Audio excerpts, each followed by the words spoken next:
กราบสวัสดีอิฟซี่ทั้งช่องของสงกรานต์นะคะมื้อนี้จะมีแนวทาง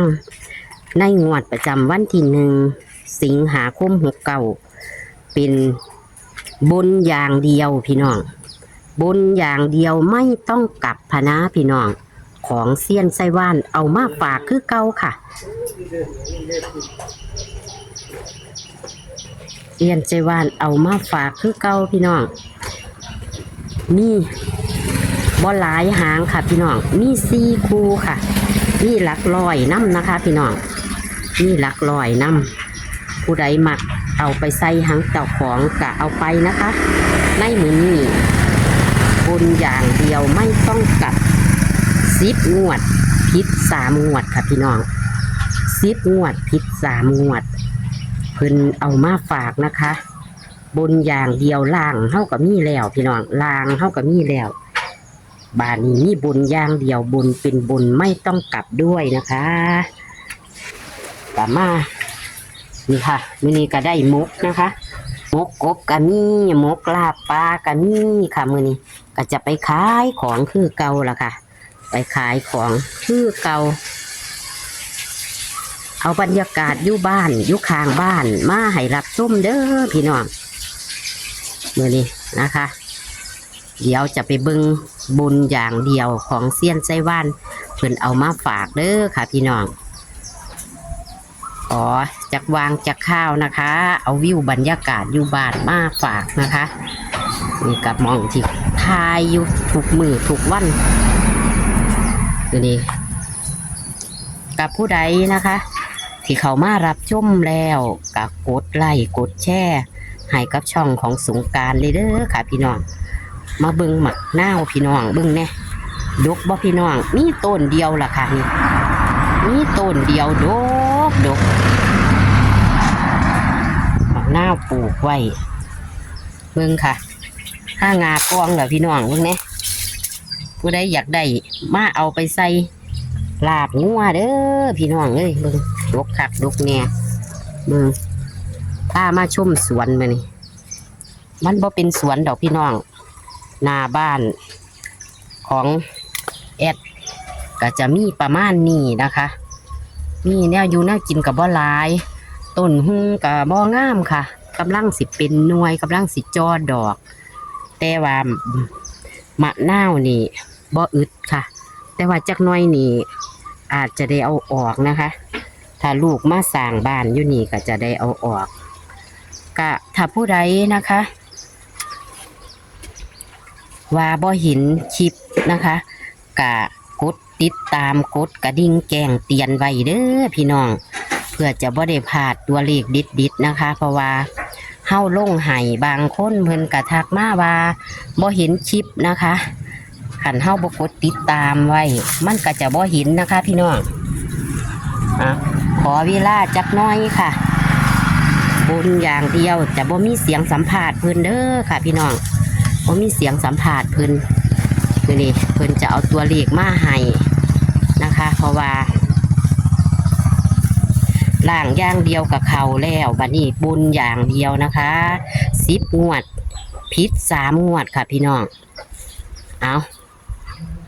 เดี๋ยวเข้าไปรับชมรับฟังกันใดนะคะค่ะกราบสวัสดีอีกครั้งหนึ่งค่ะพี่น้องกับผ้าชมรอบๆบ้านเรียบร้อยแล้วเนาะค่ะ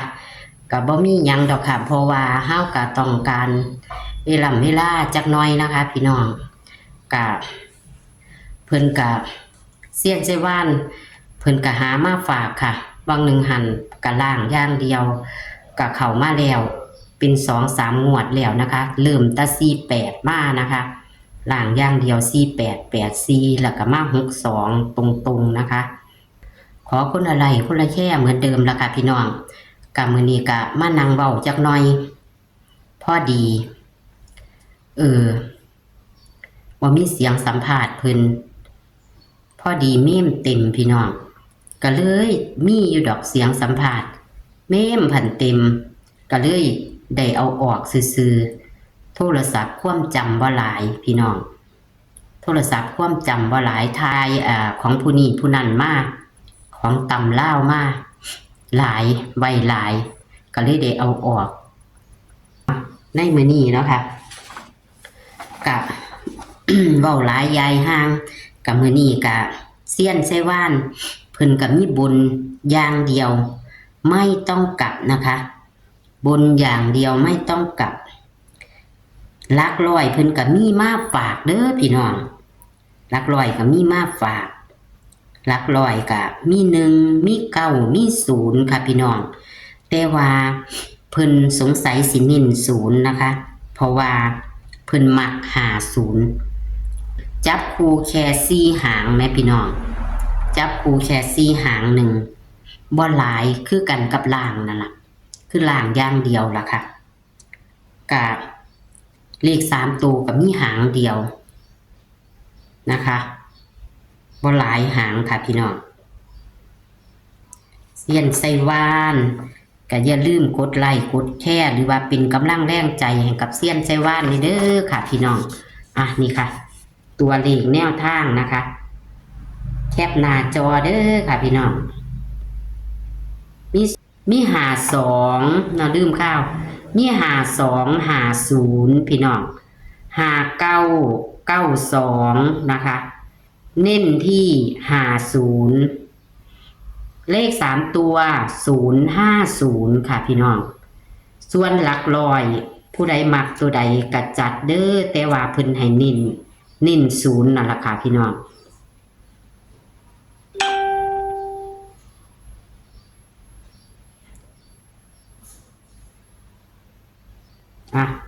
เบิ่งทัวไปค่ะกับมีแค่นี้ละค่ะ10 งวดผิด3 งวดพี่น้องมาหาเฮาจะเป็นจังไดเนาะคือจังวังหนึ่งหันกะให้พี่น้องใส่วิจารณญาณในการรับชมเอาเด้อค่ะตัวเลขจะเป็นแค่แนวทางค่ะเป็นแนวทางรัฐบาลไทยเด้อค่ะพี่น้องเป็นแนวทางรัฐบาลไทยคือวันที่1 สิงหาคมนี่นะคะ1 สิงหาคม69หรือว่าจะไปหาคากับเขาก่อนก็ได้นะคะเฮากะมาเสนอเป็นแนวทางเซียนเพิ่นจะหาเลขดิดๆดังๆมาให้นะคะ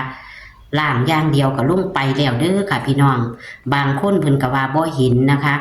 ลงไปแล้วค่ะล่างอย่างเดียวลงไปเพิ่นก็ทักมานะคะขอล่างอย่างเดียวเพิ่นก็ขอนะคะพี่น้องสงสัยจะเข้าของเพิ่นอีกอยู่พี่น้องสงสัยจะเข้าของเพิ่นอีกอยู่คันแม่นแอดฝันคิวคิดว่าจะเข้าของเพิ่นอีกอยู่นะคะแอดก็บ่ทันฝันนะคะสำหรับผู้ที่เพิ่นตามความฝันของแอดบ่ฝันพี่น้องแต่ว่าบ่ฝันมีฝันมื้อเช้านี่ล่ะแต่ว่าบ่ฝันยาวฝันบ่ยาวบ่ทันลงแม่พี่น้องแต่ว่าเป็นหูฝันดีค่ะพี่น้องพี่น้องอย่าถิ่มอย่าปาเด้อเซียนไส้ว่านเพิ่นเข้าดีเทิงตำลาวนะคะตำไทยนะคะพี่น้องมื้อนี้ก็มีแค่นี้ค่ะเอาเลขบุญอย่างเดียวมาฝากค่ะโชคมันๆเด้อค่ะโชคอีกค่ะพี่น้องกระเทียผู้เพิ่นมารุ่นเพิ่นบ่เห็นโชคอีกเด้อค่ะแคปหน้าจอค่ะ4 หางค่ะพี่น้อง52 50 59 92มักที่